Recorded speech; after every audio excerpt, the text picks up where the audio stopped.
Welcome back to another 11th Island CFL Weekly Show. I'm Brad here with Chris. We're doing what we do every week, looking at the week behind and looking ahead to what's next in the week ahead. So, Chris, what are we starting with in week 10? Well, week 10's a funny one. I mean, as you can see, we only got five topics we could touch about, and we got to have week 11, and then there's five games. So what we're gonna do? So we're gonna start with two games in 10, week 10. The first game, a Wednesday, 35-16. I was at this game, Argos Red Blacks. Kind of a crazy game. I mean, So, fan so wise. are we starting with both Argos games? We're just telling the people, here's your daily dose of Argos right away. Yeah, Is that what we're I doing? didn't. I didn't. Okay, There's no, no that's plan. But fair. let's No, start with that's that. Let's start with that game. okay. For what do you think about that game? Well, it was a tale. I mean, the Argos coming into this game, the first half, the Argos did not look, in all honesty, very good. And the scoreboard might not, if you just box score watching, might not kind of show that. They really came on in the second half and really put it to them. But for Ottawa, Ottawa looked for a lot of this game like a competent team until their rookie QB would give the ball away. Yeah. And there was a lot of mistakes coming here. And my big takeaway is the one that the Argos, when they put it together, which can be very streaky when they do, are one of the best teams in this league. And the Red Blacks are not going to fight for playoff contention.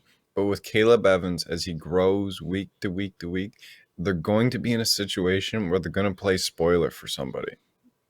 Oh yeah, it's I mean, and they got the big hits in the last few weeks. I mean, they've got the Ticats, they've got the Argos, and they got Hmm. then last week, this week 10's confusing me. The Alouettes, I mean, they gave them a run for their money too.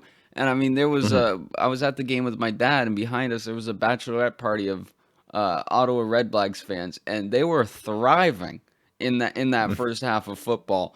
I mean, it was like a pin could have dropped at BMO Field. Just the way kind of, I mean, McLeod Bethel Thompson wasn't looking great coming out of the gate. It was tough for the Argos to make a play, and then this guy Caleb Evans, it's either a crazy trick shot or it's an incomplete, and there's no in between really until as he started warming in, that started to change. He started making some really nice passes, but it's always these crazy like, bah, I'm gonna throw the ball over there, and then oh, behind the back, wow, it's just this shocking surprise, and everyone was saying the surprise factor was gonna be gone on Caleb Evans, but he kept finding new ways to surprise the Argonauts defense. But the Argonauts defense, let's just say, I mean, it's a 35-16 game, and you're going to tell people that you're going to go home and tell people that this was a defensive showcase. I mean, Hmm. well, the score doesn't say that, but the fact that the Argos defense scored three touchdowns, Yeah. that's where that comes in. So it was a really weird, fascinating game Yeah, and played in circling back Toronto. to when you said you could hear a pin drop for points of it, I think looking at it on TV, because I wasn't able to go to this game with you, Yeah. even with every fan cheering as loud as they possibly could, you probably still could have heard the pin drop because it looked pretty damn empty in that Well, stadium. I mean, I will say the people that were there though, they were going nuts. I mean, basically, this is how crazy the fan experience is in the CFL, right? There was a guy Mhm. who charged the field in that game, and me and my dad, who were right across from this, like where this guy got dragged out, could not tell you it was happening when it was happening because we were watching a fight that was about to break down out eight rows in front of us. So it was a Wednesday night. The number one team against the bottom team in the division, and Mhm. the typical chaos ensues. But anyways, I mean, so now I guess What we're what going to touch on the Argos and Hamilton game, I guess or do that you want makes to touch on? logical. We'll circle back. Yeah, Yeah, we'll okay. circle We'll back. Don't talk worry. about that Yeah, then. we'll talk about We'll that circle later. back. We'll circle back. It's So if for people that are unaware, we normally record this on a Monday or Tuesday night at probably 6 o'clock. It is now Wednesday at 7 o'clock in the morning. We are late on it due to personal reasons, Thanksgiving and all that great stuff. So we apologize, and we are coming slow out of the gate. But Chris, what's all right, next? it's Elk Seas, and you told me, oh, I gotta. These buttons don't work. Yeah, these buttons don't work. Oh, that's a shame. All right, so here's the thing. So Winnipeg and Edmonton played. and Winnipeg's exactly who we thought they were. The buttons work now. The buttons work, Winnipeg's yeah. Winnipeg is exactly who we thought they were. The score was what? It was 30-9. Am I right? No, 30 I'm to right on that. 3. 30-3. I mean, Edmonton benched Trevor Harris. I mean, I feel like the score it was 30-9 the week before. That's where I got that. Mhm. Every single week, Winnipeg's going to put up like 30 points. They're going to hold the other team to below 10, and we're going to sit here. We're going to say, well, we're going to find different ways to say Winnipeg's the best team in the league. Like I've run out of things to say about them Yeah. No. No, because about 3 weeks ago I ran out. it's like Willie Jefferson, Zach Collaros are sitting in, and Zach Collaros is like, okay, here's another touchdown, and then Willie's like, hey, you're too kind, man. You're too kind. Just stop. Just stop. We don't need this. We don't need. You're too generous. This is too much. And then he gives him another. No, no, no. And then at 30, he's like, no, I'm stopping you here, Zach. All right, I'm stopping you here. We do not need more touchdowns. Save them. Save these. Yeah, it's I think yeah, at this point Winnipeg's again who we thought they've been for the last couple of weeks. I think we're almost beating a dead horse. Just keep talking about how great they are. For Edmonton though, I mean they were in tough going to Winnipeg here, but the things have really flipped here. And Edmonton is the worst team in this league. I mean, they're benching Trevor Harris. Looking ahead to, we're going to talk about next week, but they're benching him for next week as well, which is not good. It means I think the third highest paid QB in the league. Hmm.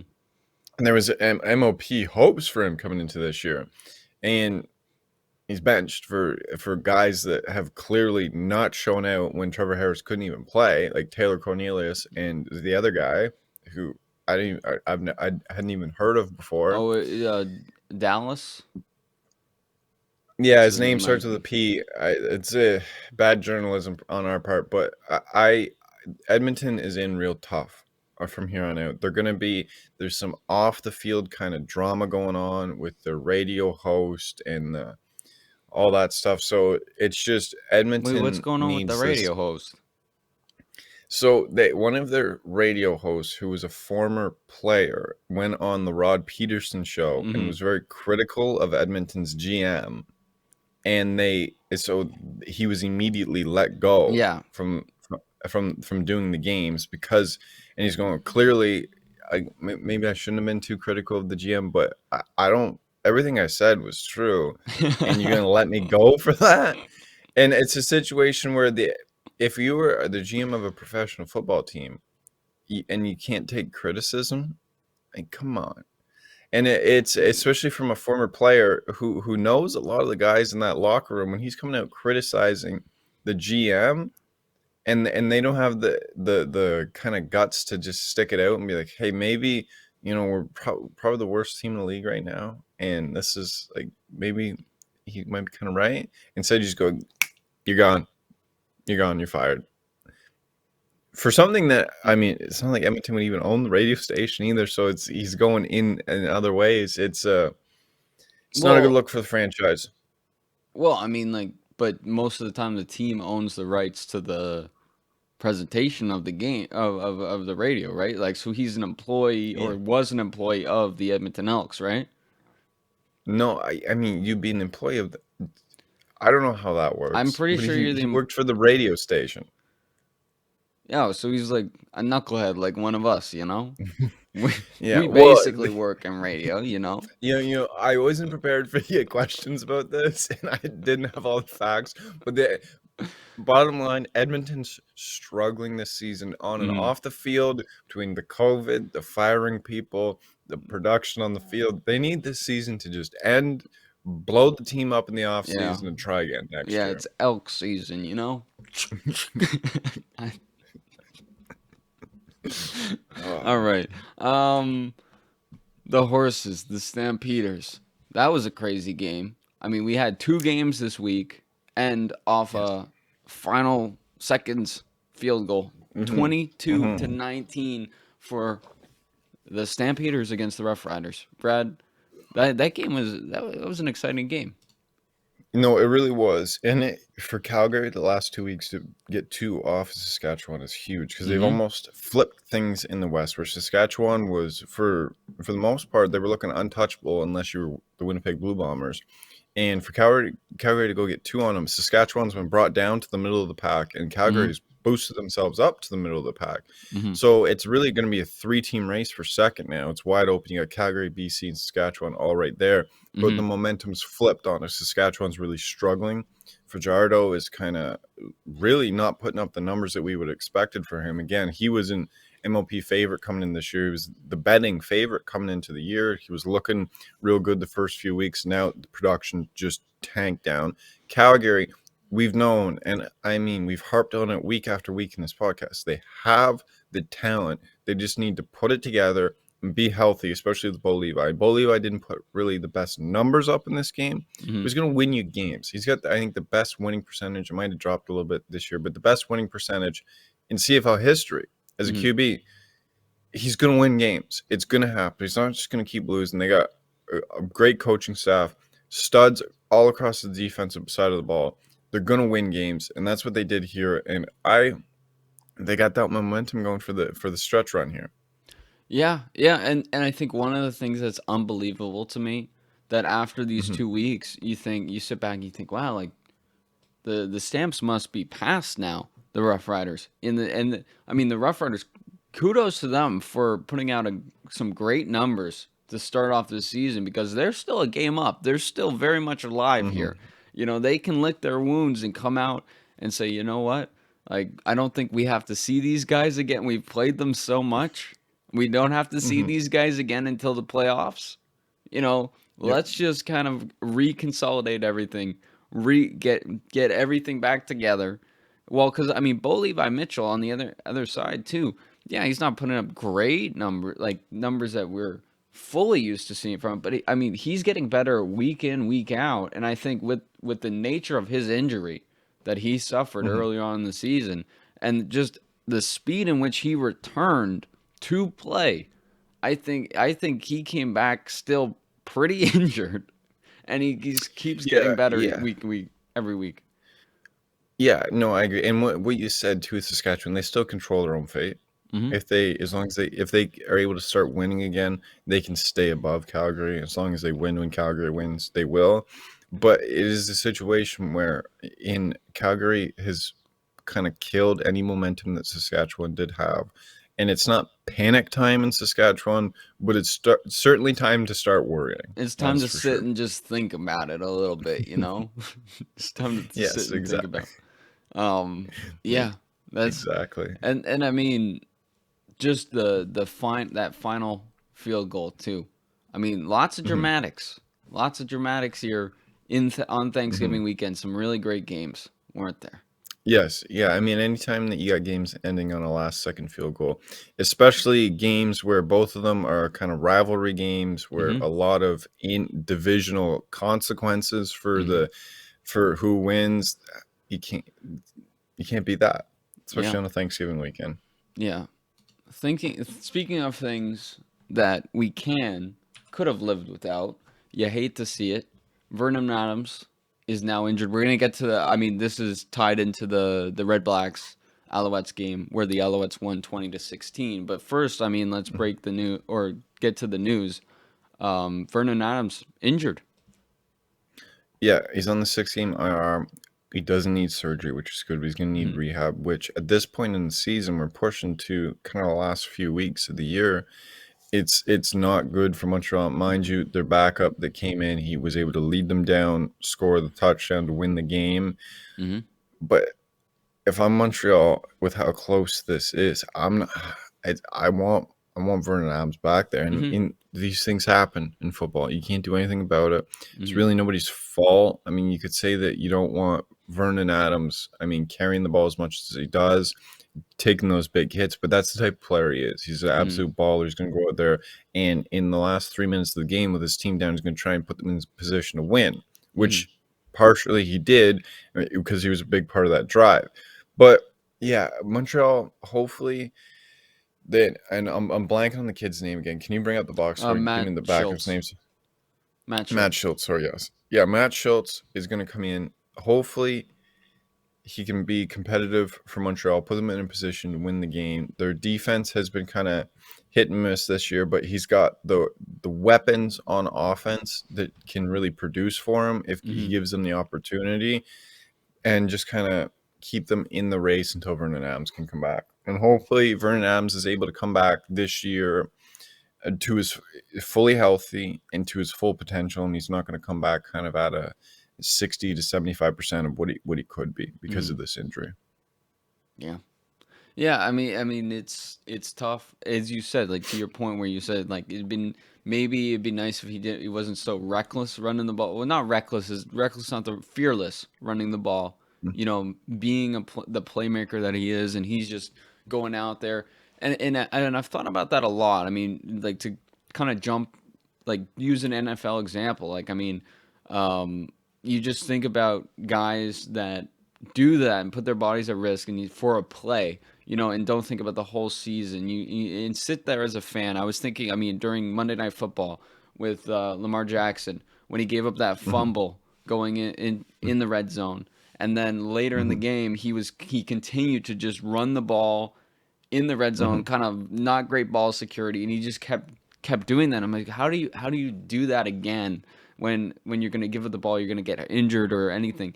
But then you think about it, and it's like you can't mess with the magic. You know, everything comes with a downside, and you can't mhm, mess with that thing because the second you give Vernon Adams something to think about, that's not we need to get to pay dirt right now and as soon as possible, however mhm, you can. The second that stops and the consideration becomes, okay, well, like I have now an injury in my shoulder, and that's like gonna be a thing that I'm gonna have to think about. You really ruin such a dynamic offense that he leads.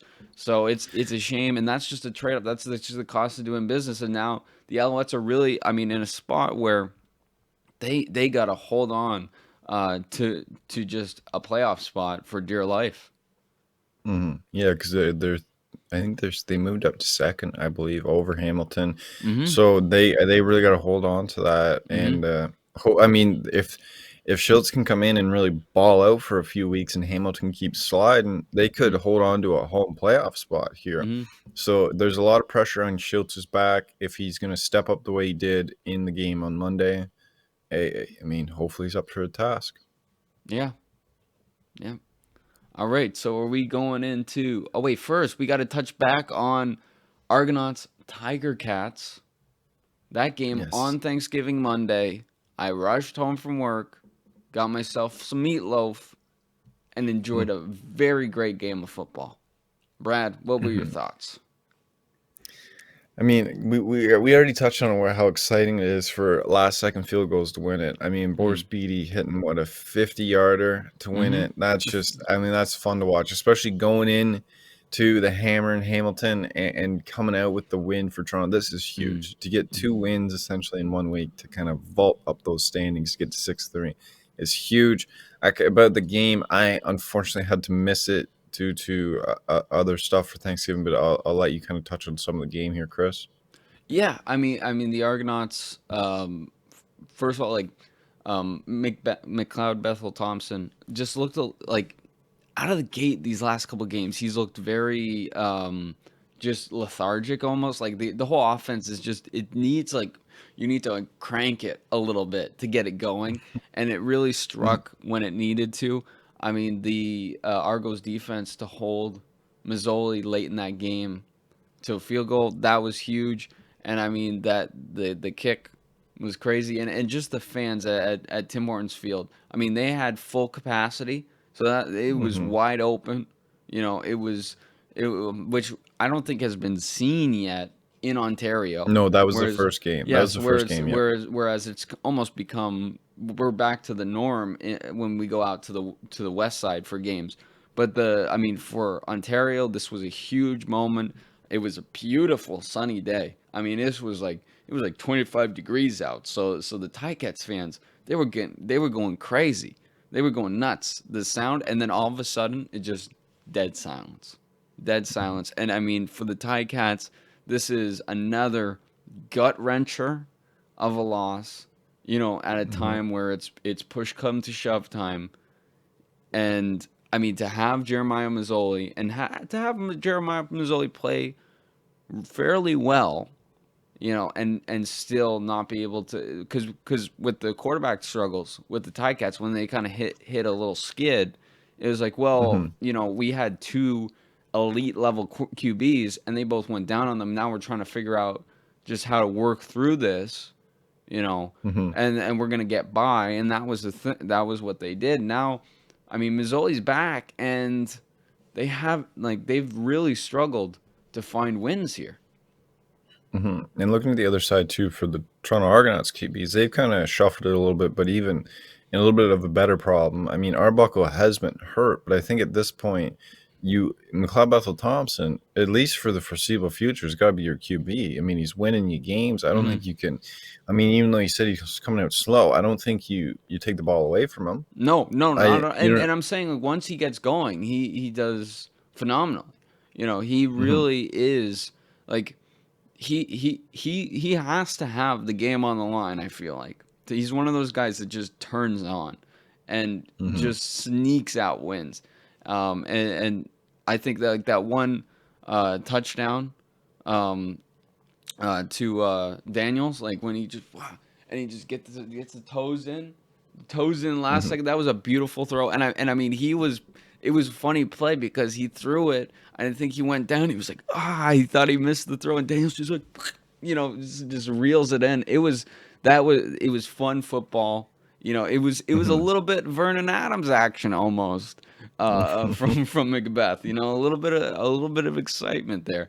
So it's going to be exciting down the stretch to see if the Argos can prove to be a really consistently good team, a consistent Hmm. player, or are they just hitting a lot of streaks of luck here? Going all the way back to their win against the Blue Bombers. Yeah, and I mean, I would say looking ahead for the Argos here too. I think they should have a home playoff game. Realistically, it should be coming from the first place position, and I think if they don't make the Grey Cup, it's a failed season at this point. That's the potential Hmm. that this team has, and I Yep. think they can. And it's probably going to be against Winnipeg, and we've seen them beat Winnipeg this year. So. Yeah. Yeah. And especially, I mean, and how big is it too? I mean, maximum capacity in Tim Hortons Field. That's just going to elevate everything to a high level of just intensity and importance.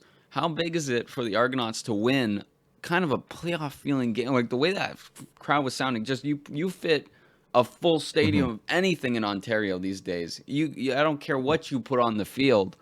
People are going to be cheering like it's a playoff because that's how starved we are for just a packed house, to win Hmm. a big game. And then beyond that, I mean, this was a huge game. This was probably the biggest game of the season for both teams, I would say. So in terms of just importance to the standings and where we are, and to win a big game at Tim Hortons Field as we Hmm. head down the stretch, that's got to count for something. Especially when you're coming off a short week against someone coming off a long week too. Yeah, so that's got to count for something, and that comes back in a Grey Cup game, where it's like, oh, Hmm. we've been here before recently, Hmm. when the stakes Hmm. were high and we won here before. Hmm. That's huge Hmm. because I mean Tim Hortons Field has always, always, always been a monkey on the Argos' back, always Hmm. throughout franchise history. So this Yep. is huge to be able to say, well, if we come back in the Grey Cup, the last time we were Hmm. here, like we won, and I mean the Yep. Argos have not been able to say that about Tim Hortons Field in a long, long time. Yep. I agree. All right, now finally, I gotta get to work soon, so let me pull up these picks. I had them here. Bah, bah, bah, Yeah, we're bah. looking ahead to week 11 here. There's only, I believe, 3 games Three on the games. slate after a big 5 game week. So let's pump out these picks and head to work, All Chris. right, so Winnipeg is going back or going to play Edmonton, but now it's in Edmonton. Does that change things? I don't know. Uh, the betters don't think so. The Bombers are at minus 14 and a half. Yeah, I mean, I think you just got to take Winnipeg here. I don't trust Edmonton to put any points on the Yeah. board, and I think Winnipeg's going to put up 30 again. So I mean, Well, this and I the over under is 41 and a half. So it's just like, okay, yeah, Winnipeg's gonna score 30, and Edmonton, like we'll give them 10 for wiggle room. yeah, yeah, no, that's exactly what it's going to be. It's going to be Winnipeg around 30 and Edmonton 9 or 3 again. That's the Yeah. score. All right. So the next game, we got another rematch. We got the Alouettes -1. Vernon Adams going up against the Red Blacks in Ottawa, and that Alouettes are only -5.5 on that game. You said it's in Ottawa In or in Ottawa. Montreal? Sorry. In Ottawa. You know what? I'm taking Ottawa for the points here. I don't think Ottawa wins it, but I think they keep it close Yeah, with those are some Montreal good minus Burn points. Adams. Those are good Yeah, points right I there. think that Ottawa can keep it close. Montreal's going to sneak it out at the end, but the Mhm. Ottawa keep it close. All right. And then the over under for that is 48. I'm not touching the over under on a game with those QBs. I don't trust either QB in Yeah, that that seems pretty to high. know. But and then finally on Saturday night we have Calgary versus BC. This one, I mean, Calgary is minus -0.5, like a half point. What's the Yeah, I mean, point so at this that is a point? this is a pick 'em here, Yeah. and this has got big consequences for the West because the team that wins this is going to be able to kind of start moving ahead for that make a run on Saskatchewan here for the second place spot. I think Calgary's really on a roll right now. BC's been kind of not hit and miss kind of this year. Calgary's roll. I'm going to take Calgary here. I think that they're just going to keep building steam, keep getting better week to week. So I'd take them money line here. All right. Well, All and right, that's the that's show. it. I mean, that's it. We got to get to work now. The fun's over. So Brad, tell the Mhm. people what they got to know. Yeah, thank you for guys for listening, kind of putting up with our back and forth this week. And then if you enjoy this, please like, comment, and subscribe. We're coming out every week with the CFL Weekly Show. You'll see that from the playlist. We have a subscriber giveaway at 350 and 500 subscribers. Check out the sports card playlist. Check us out on Instagram at 11th Island, and we'll see you next week. See ya.